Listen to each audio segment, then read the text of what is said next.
EAB University was developed cooperatively by Jody Ellis at Purdue University, Amy Stone at Ohio State University, and myself, Robin Usborne, at Michigan State University. The USDA Forest Service in the northeastern area has funded the development of the webinar series, and this series has reached thousands of people just like yourselves.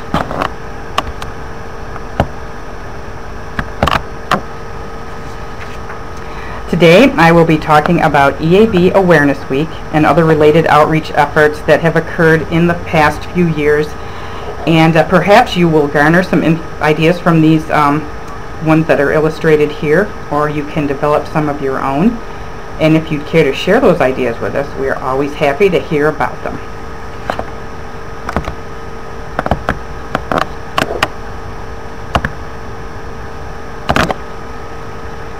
When researchers and regulators realized in 2003 that emerald ash borer was spreading due to the transportation of firewood from infested areas to areas such as campgrounds, hunting and fishing spots, vacation homes, and any other place where firewood was used, it became clear that as much information and education was needed as quickly as possible to help stop the spread of infested wood. Don't Move Firewood became the theme. And in Michigan and Ohio, firewood blitzes were held on Memorial Day and Labor Day weekends by the Michigan and Ohio Departments of Agriculture and Natural Resources, as well as Michigan State and Ohio State University Extension Specialists and Master Gardeners.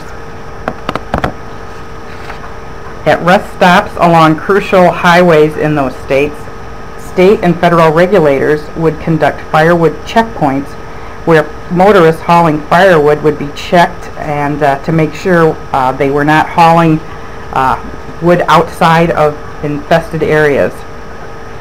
If motorist firewood came from an area that was quarantined for EAB, it was taken by the officials, and motorists were given information about EAB and why they couldn't transport firewood outside of the quarantine areas. Most of the motorists were grudgingly compliant.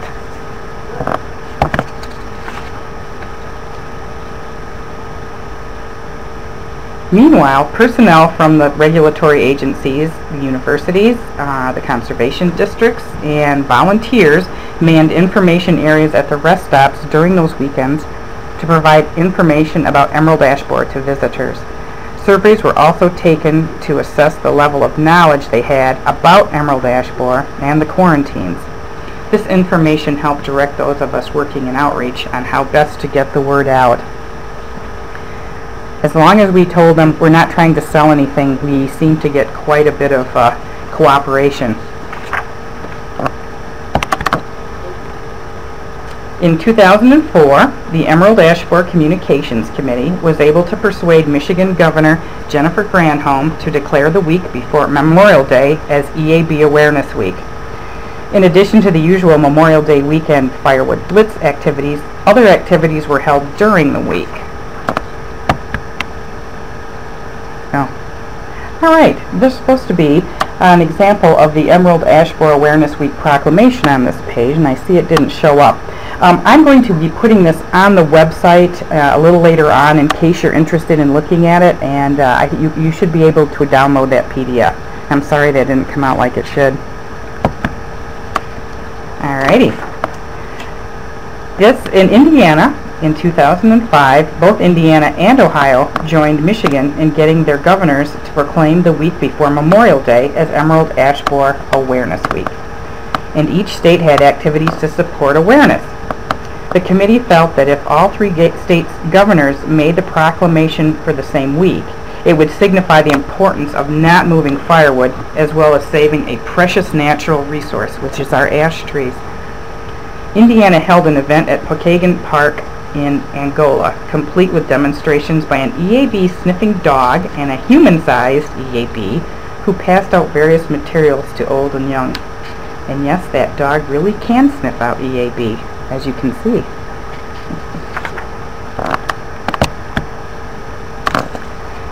And on one of the activities in 2008, EAB Awareness Week outreach efforts in Indiana targeted 3 zoos. Everyone who arrived at the zoo was invited to play the EAB passport game, which we'll show you in just a moment. They were given an EAB passport and asked to visit these information stations along the zoo route. And each station, players had to answer 2 simple questions to earn a stamp on their passport. As they exited the zoo, these completed passports were rewarded with a certificate and a small prize.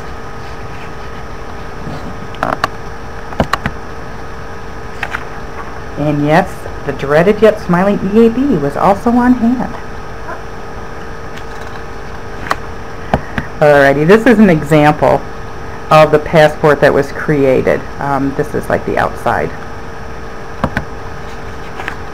Here's the inside of the passport that explained the activity and some of the questions that they would have to answer. Now, I am hoping that most of you know the answers to these questions.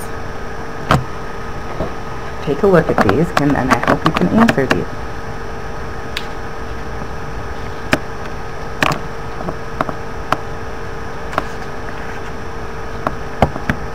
And here's a few more that you may want to check out and see if you can answer.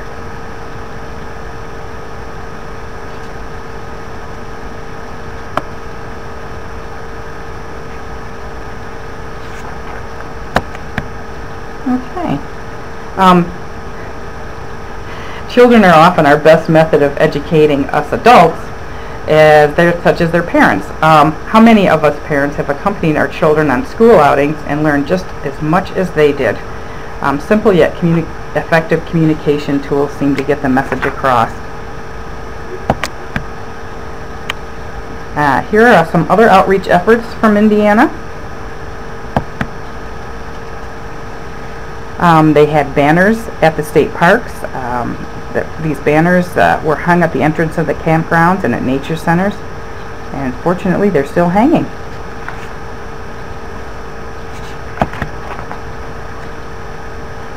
These are hundreds of tree signs that were used, and these were handed to put on ash trees in respective communities. This is a very good way to get that word out, because people see the warning and they have to come over and look, and that was exactly what we wanted them to do. And this is an EAB fun activity book, again targeting children, and an inexpensive way to get them involved, and these were distributed at the state parks, and Indiana has been kind enough to share this information, and also the activity book with others who have asked to use those.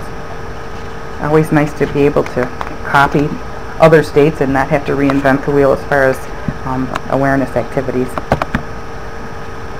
This is what the fun activity book looks like.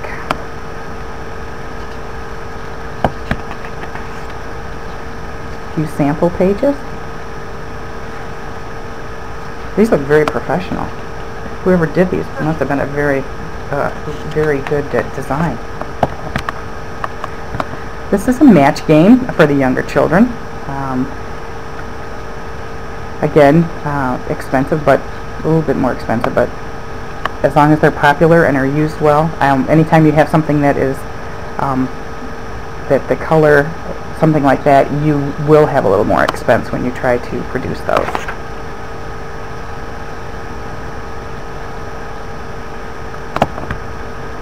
Here's another, this is another product, playing cards for adults.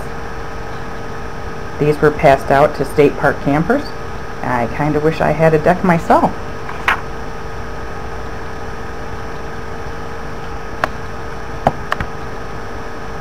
These are some activities. We go on to 2009. Targeting the speedways with EAB information proved useful, as many fans would travel to more than one state to watch these events, often camping along the way and at the site. The Indianapolis 500 and the Michigan International Speedway are a couple of examples of such venues that were targeted with EAB information. This is an example of the material that was handed out, the bulletin, or these were also posted at the Speedway.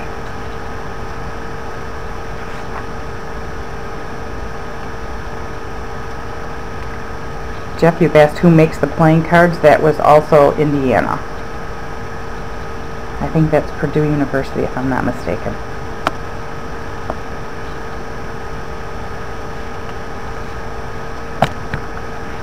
Alright, we're going to go on and talk a little bit about Ohio's EAB Awareness Week efforts.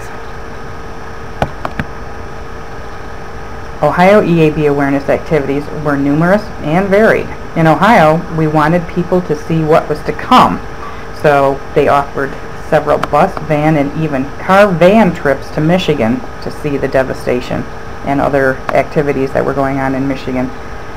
Each trip had a specific audience, including Master Gardener volunteers, elected officials and community leaders, extension educators, and our own county-based working group and task forces. These trips were very valuable, and many have been hosted now in Ohio, as Ohio has become more infested and has more examples of what's going on with EAB devastation. Ohio's first EAB Awareness activity involved setting up displays during the kickoff to EAB Awareness Week in local rest stops. And that's an idea that Michigan did very early on. The display was a busy place for travelers to take information about the pest and kids to get their EAB tattoo. Although this was not a regulatory type activity in nature, if travelers did bring firewood, they could leave it before exiting the quarantine if their travels took them outside of the infested area.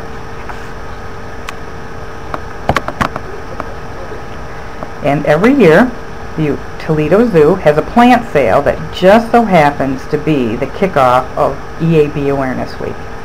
And while the Master Gardener volunteers have their regular booth with gardening information, Amy, the EAB, always makes a guest appearance. Zoo visitors come from Canada, Michigan, Ohio, Indiana, and Pennsylvania, and everyone got their EAB update. And the tattoos, again, are a big hit. We actually had 2 different ID cards on hand, the Ohio card for residents from the Buckeye State, and then there is a generic USDA card that for all of the out-of-towners. This way visitors from outside Ohio weren't frustrated when they called the ODA number and then had to be referred. Those cards are also, we'll talk a little bit about later about how you can get some of these materials, but those cards are still available. Probably one of the exciting EAB awareness activities in Ohio was the sponsorship of one of the Toledo Mud Hens baseball games. The Ohio Department of Agriculture had several posters developed illustrating the life of a bat, and they had some actual bats as part of the display that was set up in the main entrance behind home plate. The Director of Agriculture threw out the first pitch of the game, and public service announcement ran at the beginning of the game and in between innings. There was t-shirts were thrown up into the crowd, and there was a drawing for a free bat. This venue allowed the EAB message to reach a new audience, and maybe some that would not have heard about EAB otherwise. Still on the theme of baseball and bats, the photo on the right was a display created by a Farm Bureau office in Ohio. The display illustrates the life of a bat and has been an excellent outreach tool.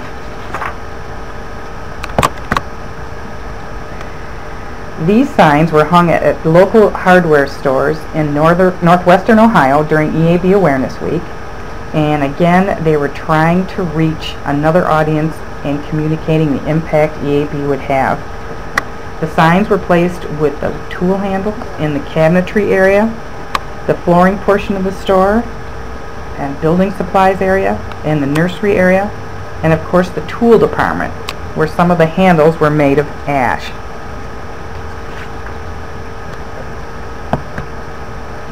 Ohio State University Extension created a display that has been a hit for county fairs and other events.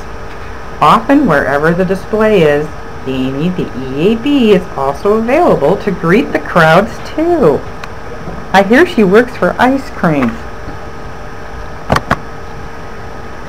2 years ago, the focus in Ohio was on wood utilization. We worked with a local metro park who was removing ash and other hazardous trees. Note the other, since the log that was provided for the demonstration was not ash, as you can see there in the photo. The event drew both television and newspaper reports, and the visual of the sawmill at work was a definite plus. Elected officials were invited to attend, and one of the local county commissioners addressed the group. This seems to have been a very positive message that was well received.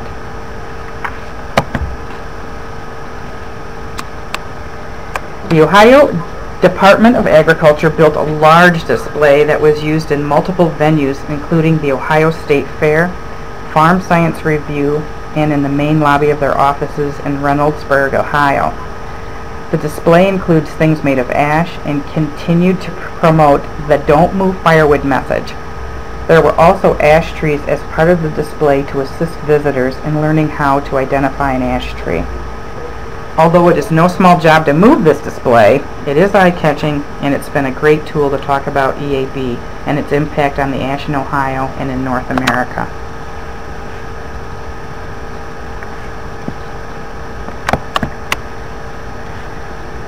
In Michigan, in 2005, we had an entire school district learn about EAB. And an FFA student wrote an essay about EAB and its threat to the state. So as a school outreach project, the entire FFA chapter got the school district to dedicate an entire week to learning about EAB, and it culminated in the Ash Bash on Friday afternoon. Okay, I will admit Springport does not have a very large school district, but to get an entire school district, which in turn brought in a lot of their parents and grandparents at the end after they had their activities, that was a pretty good activity. In addition to the Ash Bash ceremony, where they told about what they had learned about emerald ash borer and the threat to ash trees, and then they ceremoniously lit that pile of ash trees that had been killed by EAB. The Departments of Agriculture and Natural Resources and the Conservation District, Global Relief of Michigan, and other volunteers were on hand to provide handouts and trees and other goodies for the students. This Ash Bash project engaged students of all ages, and the parents were also invited to join in Friday's activities, like I said. And there was also a governor's proclamation that was given to the students that told, the governor expressed her gratification that the school district had done such a great job in making emerald ash borer and its problems more noticeable to the state and to this community. Now we go on to a state who has held its first EAB Awareness Week last year. In Pennsylvania, the governor, Ed Rendell, proclaimed the state's first EAB Awareness Week. One of the supporting functions was a press event in conjunction with the Pennsylvania Envirothon, which is an event that has had a long history of educating Pennsylvania high school students about threats to the environment and the role that they can play in protecting it. Ashley Walter, an Invasive Species Council Coordinator for the Department of Agriculture's Bureau of Plant Industry, noted that this press event was picked up by media outlets throughout the state.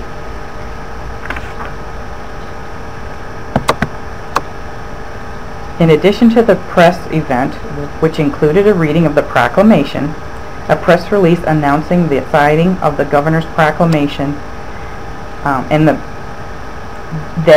press release that announced the signing of the governor's proclamation. The Department of Agriculture distributed yard signs and informational materials to state parks and state and private campgrounds throughout Pennsylvania. States bordering on the emerald ash borer infested states became involved in outreach activities and a proactive effort to stop the spread of emerald ash borer. As more states began joining the movement, it became apparent that the simple, common message of "Don't move firewood" allowed each state, whether infested or uninfested, to create activities or messages that pertain to their state. The USDA Animal and Plant Health Inspection Service, or as we call it, APHIS, was able to provide some materials for states to promote the overall message. A few years ago, it was caution tape with red and white signs that announced how many ash trees in North America were at stake to lose their lives to emerald ash borer, as well as the Don't Move Firewood message. As you can see, people are becoming more aware of Emerald Ash Borer Awareness Week every year.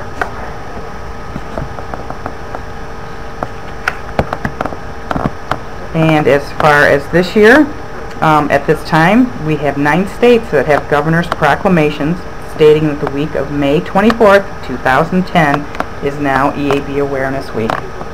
And we also have states with no known EAB infestations that are also participating.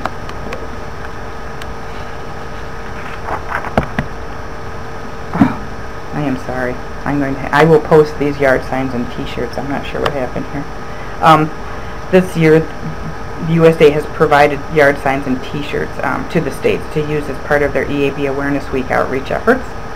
Right now, I have been told that no more orders for these are available, but there are other ready-made EAB outreach materials available from the USDA and other states.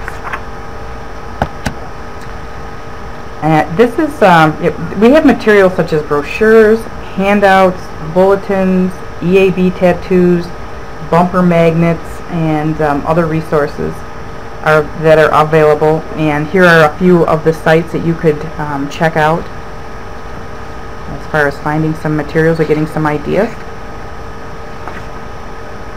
I did want to include as well, a few years ago, as part of the EAB Awareness Week, we held a awareness effort at the WDIV TV studios in Detroit, where we had a phone bank of volunteers that were basically the folks that knew about emerald ash borer that would sit in the phone bank for 90 minutes and answer any incoming questions about emerald ash borer that folks might have in the Detroit area.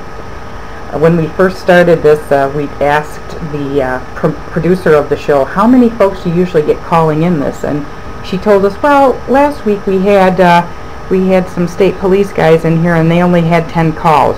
Well, 10 calls over 90 minutes, we were a little bit hesitant, but we ended up getting almost 100 calls in those 90 minutes. People really were either worried about their ash trees or worried that their tree was going to die and what could they do. And on an interesting note, one of the phone calls came to a gentleman with the USDA APHIS EAB program who she asked him how she should deal with this ash tree that she bought at Walmart that included a bottle of Bayer Advanced insecticide. At this time, Michigan had already put a ban on importing any ash products into the state or selling them, but obviously Walmart thought they could get around that by including some insecticide to go with that. It was interesting that she just happened to get the man that would regulate and kind of come down pretty hard on that Walmart store, so that was closed down pretty. That whole ash tree selling was stopped post haste.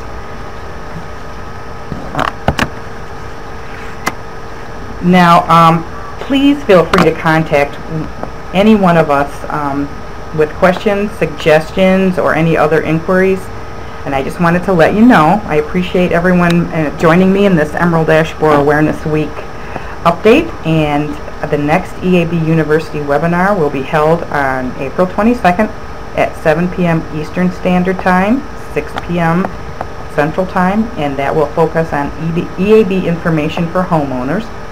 Just so you know, the sign-up is on www.emeraldashborer.info. Now, if anyone has any questions, I'd be glad to answer them. Jim, you're asking where have been the sources for funds for EAB awareness activities. A lot of people either have grants or they have asked USDA APHIS for materials. APHIS usually will supply the materials to the states, the Departments of Agriculture or Natural Resources.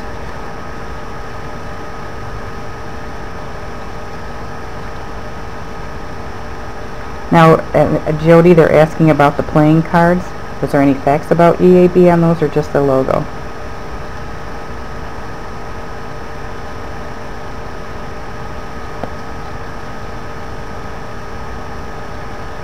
I think the EAB costumes for public events, either you can talk to Amy Stone from Ohio State, the EAB princess, or there have been some people who make them, and I think they make them, there's no manufacturer. I think they make them in a one by one.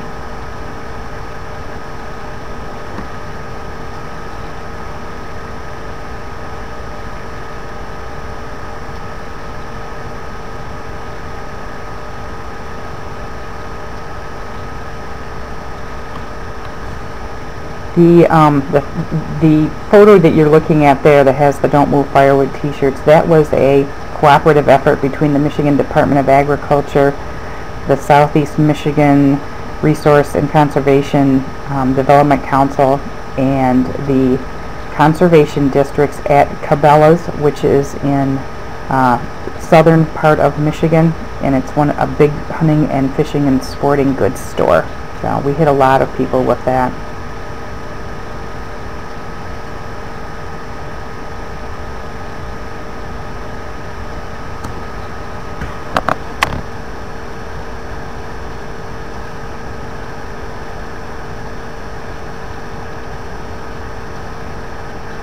All right.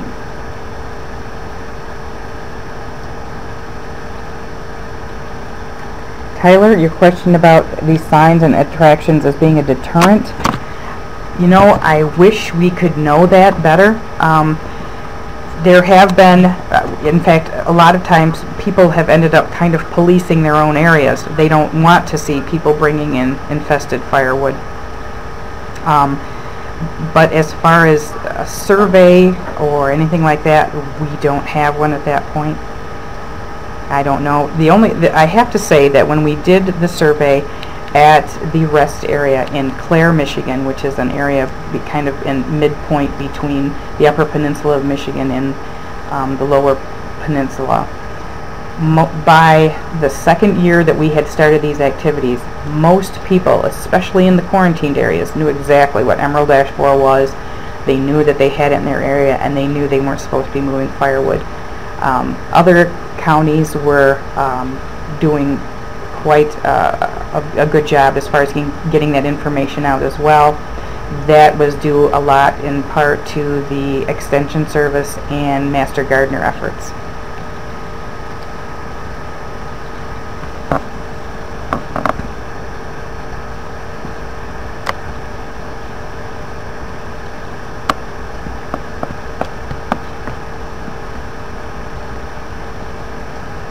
Jim, I am not aware of an estimate. Maybe Sharon Busick at the USDA APHIS office could give me that information, and I could respond to that question.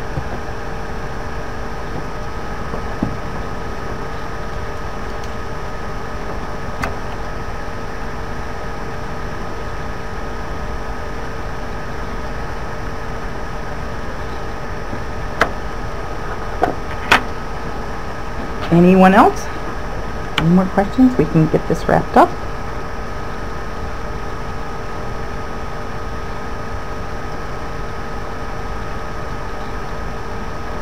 All right, I want to thank you all again, and this webinar will be posted on the eab.info site a little later on today if you want to view it again.